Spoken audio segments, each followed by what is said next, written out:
Hey folks, it's Emily with American Resiliency here with a ground report from New York State. So I spent April 20th to 25th of this year in New York because of a family medical situation. I didn't drive there. I normally drive everywhere. I ended up flying for the first time since 2021.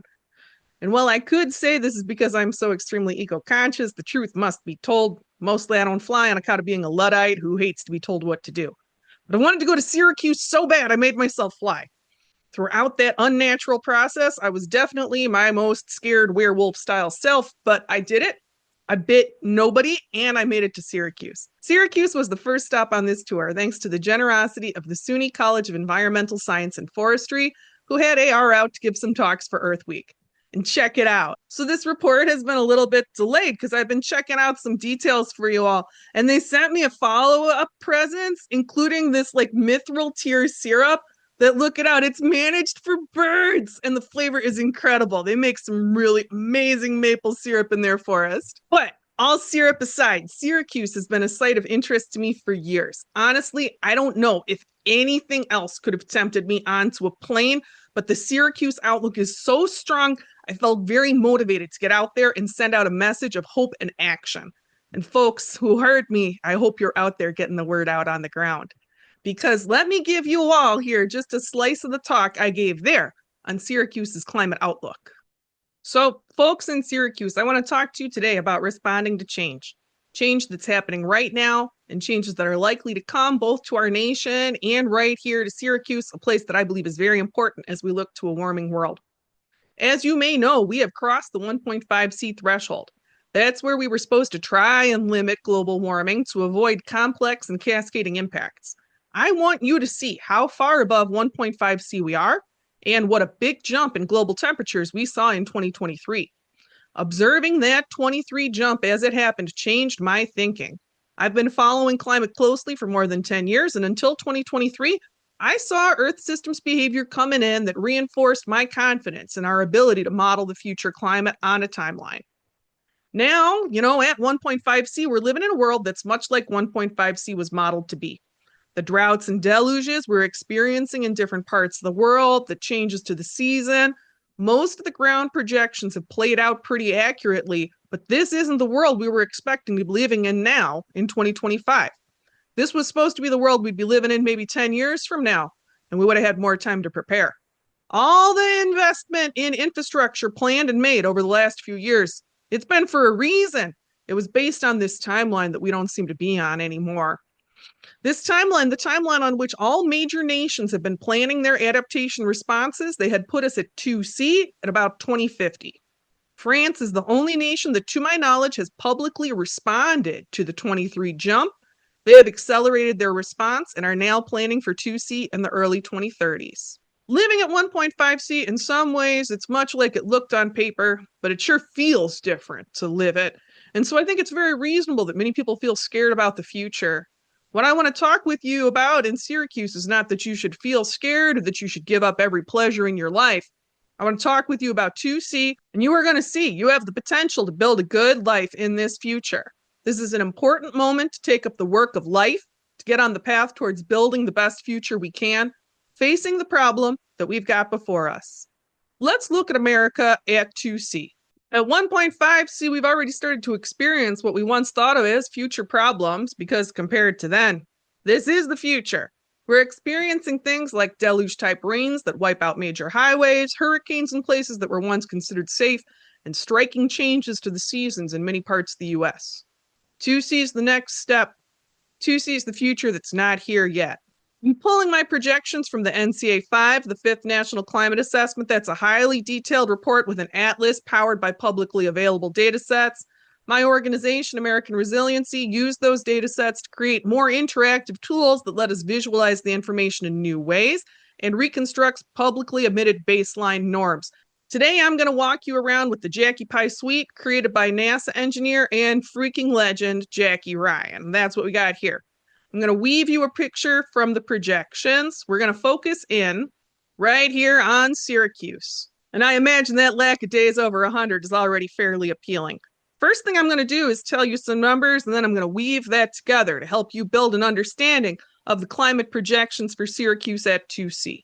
You can see you're still looking pretty strong. Even if we bring the heat down, you're looking at about 3 additional days over 95. If you look towards the summer at 2C, less than a week of additional lows above 70. So nights where it doesn't cool off, less than a week of additional such nights projected. Pretty substantial cold loss. More than 3 weeks of time at or above freezing lost every year, alongside that moderate hot season extension. So a bigger winter change than a summer change. And that is coming alongside about a 10-degree projected lift in your absolute winter lows.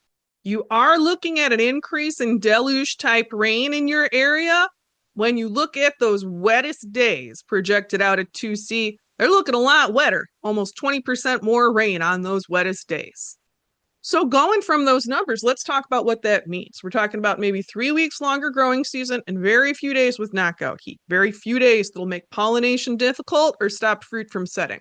But I'm sure some of you are clever here at the School of Forestry and are thinking about nighttime heat. You're also survivable on that factor, though it'll pinch with just about an additional week of nights projected above 70. That impacts a lot of grain and pod fill those warm nights. So you might want to start experimenting with heritage varieties from Virginia if you're someone who likes to play ball. So we're talking about a future here where we think differently about water. Where channeling water and storing water are both important because sometimes there might not be enough. You might get longer summer mid-season droughts. This landscape is going to need to be cared for. Right here in Syracuse, this is a place that could be a garden, and a garden needs tending. We need to make that garden. We need to think about what kind of life we want on our precious land. That answers to these big questions, these lifeway questions, are going to look different in different places because different places are going to support different lifeways. People will eat differently, people will live differently, but we're all going to think differently about water at 2C, and we're all going to be living in the futures we create. The work we do now matters, and the trees we plant now matter. This right here in Syracuse has a survivable future, this place. It's not a future with no change, but it's not a future that necessarily looks apocalyptic. It's a future where we can start to see the edges of the problem we need to work. We need a built environment that can handle water in a different way than we've needed to before. And thinking about how to nurture transforming landscapes, to nurture transforming food systems is so important. The kind of work people come to ESF to learn to do is so important because, as you saw, those of you who attended this talk live in the national overview, there are many places that are facing much higher levels of change. Serious drought trends and months-long hot season extensions. And when I look around the world, there are places where seasonal rain patterns are projected to change completely. So what can we do now? We are past the point where action can help us avoid change. Change is coming. Figuring out how to respond to change is the next step. So getting back to the ground report here, this is a precious region, and I had not set foot on the ground up in Lifeboat 2 before, which you can see Syracuse falls well within those boundaries. I live in Lifeboat 1, and I have deep ground knowledge here, but in my whole life, I've spent very little time east of Detroit. I'd heard from many people in the AR community that there were serious soil and water quality issues in L2 and that social tensions were high. So what I experienced as we traveled, me and AR's operations manager, we went from Syracuse to Rochester to Utica. What I observed, it wasn't entirely unexpected to me, but it's different to hear something or to read about it and experience. And Lord Almighty, what you have done to your soil out in L2 was a shock to all my senses. Have you ever loved somebody who got really sick? The way the flesh hangs on the bones of the very ill, on someone who's lost a lot of weight in a bad, fast way, is how some of the soil looked out there in that band from Rochester, Syracuse, Utica, to my outsider eyes. And I hear that that's true. There's variation, of course. There are healthy patches of earth in New York and in Pennsylvania, but overall, what I hear is that there were successive waves of pretty destructive land use practices in New York, including dense sheep production. And that was the first thing that came to my mind, actually, when I was out on the land, was that this kind of level of damage was only possible with sheep and pure commodification. The kind of land use where the owner never sees the land, where the only goal is what you can get out of it. I saw a lot of land used like that in New York. It offends the feeling heart. But the earth has a tremendous capacity to heal, just like all her living things. And we stopped in many places where I felt a wonderful uprising of life in the land. I'd like to note in particular the small towns of Rose and of Sharon Springs. Wonderful energy in those places on the ground in New York. But unless you are a person who actually knows what you are doing in terms of soil regenerative agriculture, and you are also prepared to have your neighbors take at least 5 to 10 years not to hate you, even though you're real nice and decent, and you are in fact real nice and decent, I would be cautious about moving to rural areas or small towns in this region. The social tensions I had been told about, my sense is that they have been well earned, these social tensions. The great disdain shown by the people of the cities for the people of the country in this region felt evident to me, as did the active generational hatred many people of the country feel for those in the cities. This level of tension is very different from what I've experienced in my home region, much upregulated, much more serious tension. And I think what underlies this tension is the level of income inequality in New York, which is extremely high. That level of income inequality appears to have poisoned many aspects of society and of land in the state in a way that may feel natural to you who live there, but come in with those outsider eyes. You've really got a ramped up, dangerous situation.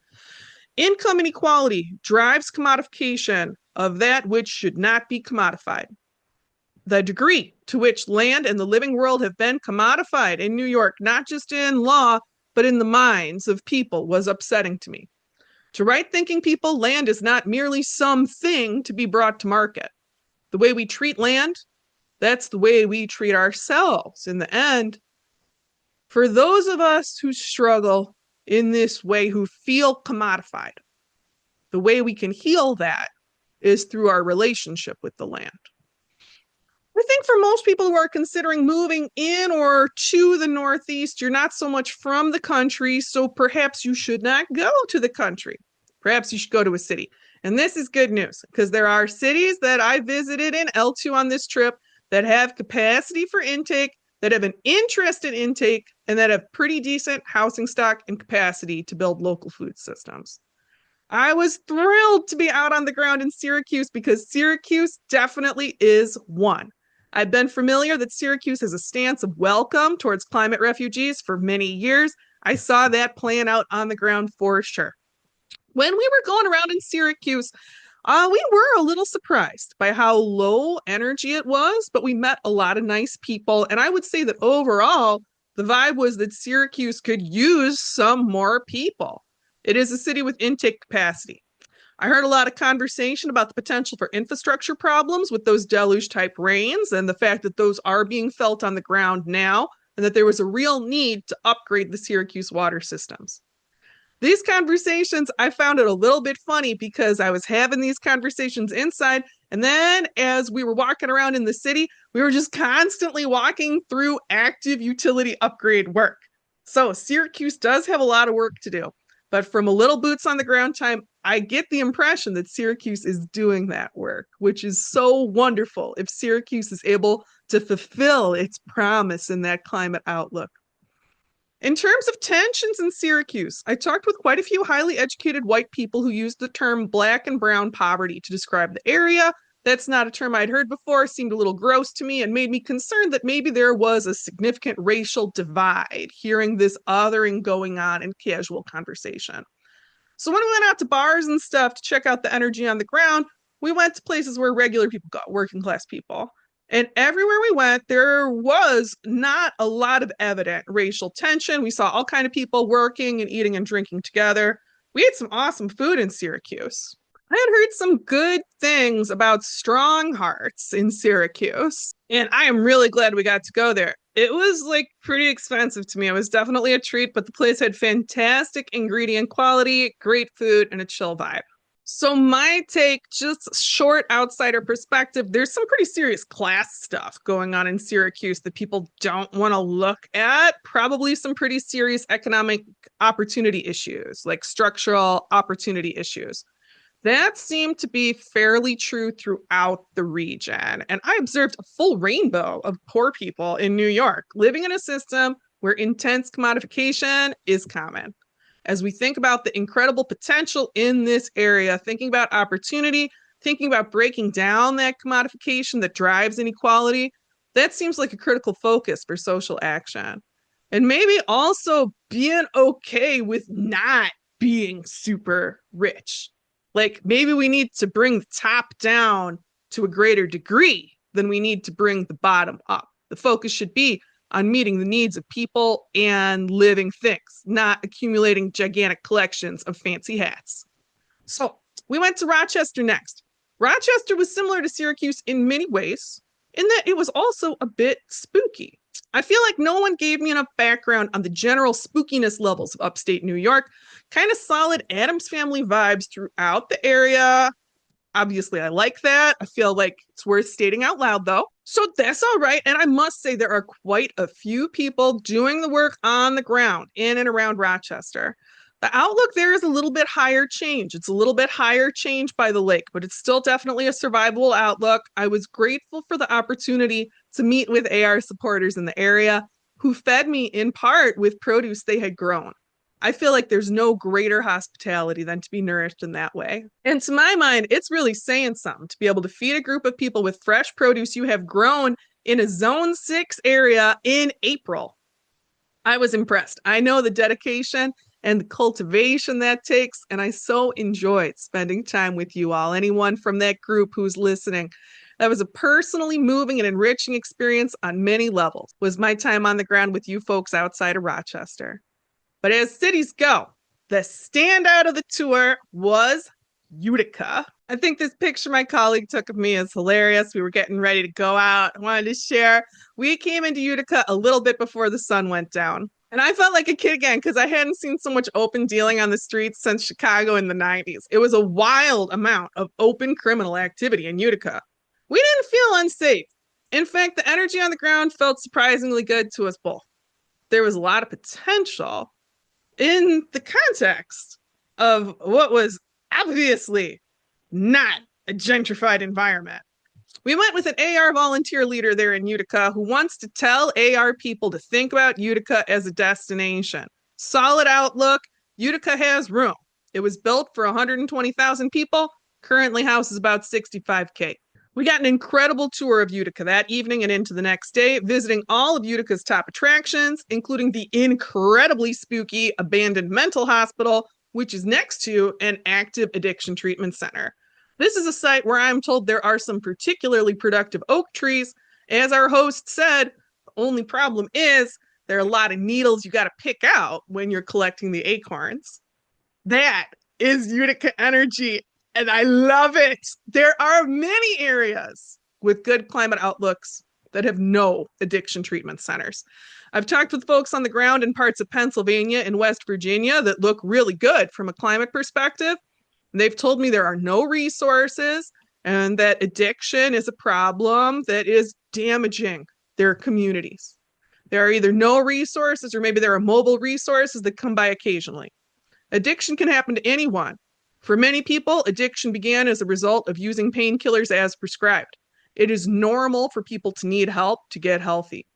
Utica has significant strength in that it does have resources to help people struggling with addiction. I'm sending strength to everyone out there on a recovery journey.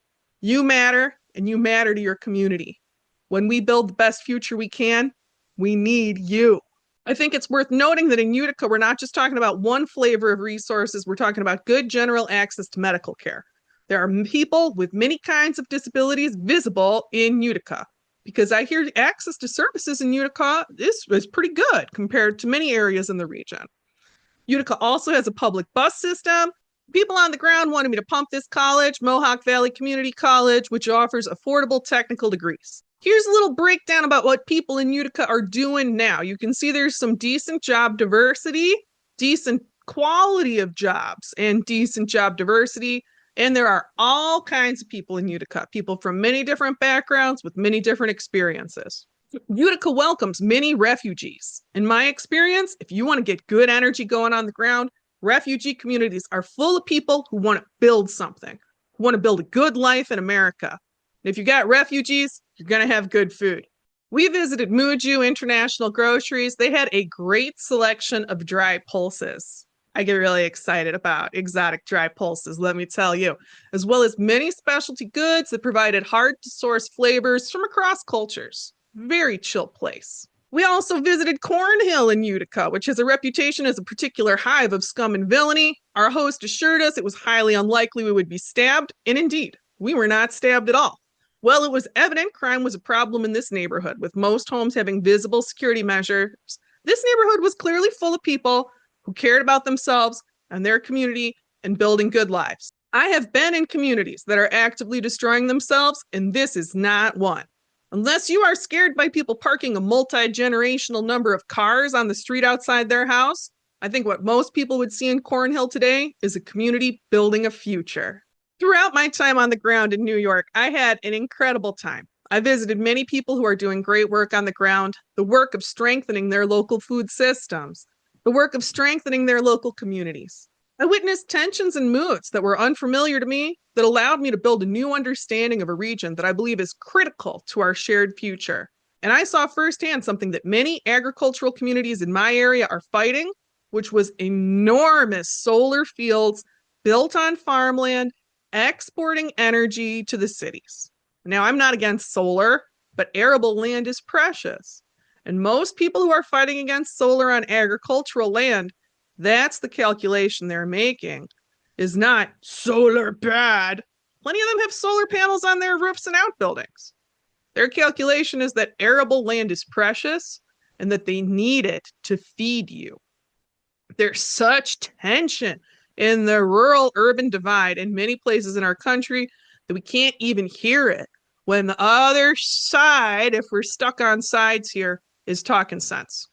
From either side of the divide, we just can't hear each other, and we can't do that because we dehumanize each other, and that's no way forward. If you're considering moving to this part of the world, it's worth noting that those social tensions are very high. Commodification and income inequality are very serious pressures in this region. I would not recommend living out your rural fantasy here unless you've got serious bones to bring to the game and you're willing to prove yourself. But if you are looking for a place that is more out there and quite evidently weird already, you're going to need to beat us to the punch, because me and my colleague here, we want to call dibs on the delightfully abandoned Petrified Creature Museum. This location is very much calling our names. For a higher weirdo density than merely the two of us could provide, I want you to check out Utica. Utica is crappy enough it missed out on a couple rounds of industrial poisoning. The soil there is better off than many places we visited. If you like it gritty, Utica is a good place to build a vibrant community. A lot of community garden projects there, notable community garden project led by people of color. There's a good future to be built in Utica, and Utica's got good bones. Right now, anyone who requires a more gentrified environment would be completely repelled by Utica. Wonderful. Utica, I hope you all stay weird. Syracuse, you are great. A good city with good outlook. If you're going to look for a place to go in New York State for the AR crew, Utica is my top choice for a regular type person. It's a destination to consider if you want to be part of a vibrant community with capacity for serious food systems work that is pretty off the radar. And one last thank you to everyone I got to spend some time with on this trip. That was one of the most fun weeks I've had in a year by a long shot. I look forward to moving with you all into our shared future. There's so much promise on the ground in New York, but the warnings you all gave me about potential problems, they are definitely there too. For people looking for somewhere to go, I hope this video gave you some useful info. No matter where you are in your journey, I wish you good fortune taking one step today. Folks, thanks for watching, and thanks to everyone in the AR community who keeps this channel going. The donors, the volunteers, people spreading the word online, and especially everyone doing the work on the ground. Financially, AR is a donor-supported organization. We don't take grant funding, and I want you to know your support really matters. If you'd like to donate, please check out the link on our website, www.americanresiliency.org, or on the About page of our YouTube channel. I'll look forward to talking with you again soon.